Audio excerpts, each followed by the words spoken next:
Have you ever wanted something so badly that it stops the manifestation from coming into fruition? Because I think we've all been guilty of that. So welcome to Motivation on Monday with me, Louise Usher. In this video, we're going to talk about how sometimes not believing something can help you to manifest it. Now that sounds very anti-law of attraction, doesn't it? And quite backwards. But I'll tell you why and I'll explain it.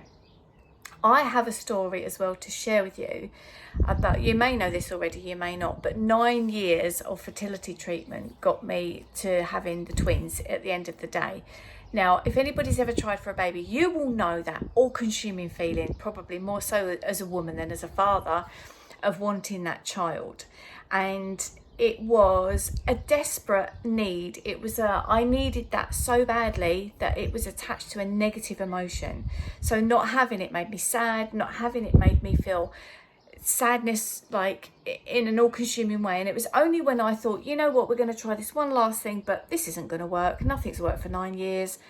It did sometimes, and then there was miscarriages, and so I was like, nah, you know, and you gave up that negative emotion.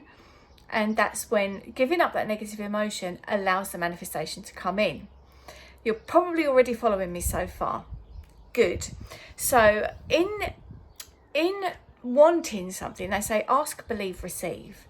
But the believing part can be a bit difficult sometimes. So you might have a thought where you're like, okay, I want this thing to come into fruition, but this is a little bit unbelievable. I don't actually think this can happen. And when you have that sort of like, nah, you also let it go at the same time and you don't attach it to any emotion at all. So another example, I'm going to give you another small story. When I started at university, my plan was to save as much of the student loan as I could to then start investing in property. But as I did, I crunched the numbers and I spent quite a bit of time on it and thinking, could I manifest this? And then it got to the stage of like, I'm not actually sure this could be a thing, because that feels like a bit of a big manifestation. And anyway, as you may know or you may not, and I'll link a video down there, it did happen, and it did happen by all sorts of different means, things coming in that I didn't expect, and it was really strange. So I think sometimes you can want that thing that you're like, how on earth is that going to happen? And then that makes you just let it go. Does that make some sense to you? Because it's such, I've written some notes and I do want to do this in one take. So I apologise I didn't upload last week. So, yeah, I've said it all actually. So thinking of wanting it, figuring it and letting it go is the way forward. So letting it go can be hard if you want it desperately. So disbelief can be the thing. So there is in the difference. So you can want something so badly that you want it desperately and you'll be like, I would do anything, you know, and that kind of thing, rather than thinking, this is probably another video, but thinking the positive things of not having it. So for example, let's take children, because I was talking about my manifesting my twins. So not having children can have some upsides. You're more free to travel. You've got probably more money. You could live in a smaller house. So for me, none of that was a compensation. I wanted to be a mother and that was that. And thank God my manifestation did come into fruition right at the time when I thought it wasn't going to. So don't beat yourself up. If you've got manifestations, or that's not the right word, if you've got wishes and dreams that are so massive that you're like, that's not going to happen, I'm sorry, you've seen that now. I'm not going to let you unsee it. So yes, we are doing some major renovations, and I'm about to go through all of my old photographs in a minute, which is going to be really interesting. See how far I've come in the last forever years. But yeah, so you've got your dream, you've got your wish, and it's not believable. Don't think that it's not going to happen because it's not believable. Because if you have set the intention and thought, wouldn't that be nice if, and then in comes the thing that says, but nah, that can't happen. Whatever that is, you know. And everybody that's done something so massive, I'm watching The Crown at the minute. Have you seen that on Netflix? It's really good. Talks about the royal family, and they've just got to the point where there was the landings on the moon. Neil Armstrong was on the moon, and you know, whoever thought that would happen back then? And it did, didn't it? And then you've got the Wright brothers with the aeroplane, and then you've got the I've forgotten his name, with the 4-minute mile. You know, all these people were trying to do these things, trying to do it, and the belief wasn't there.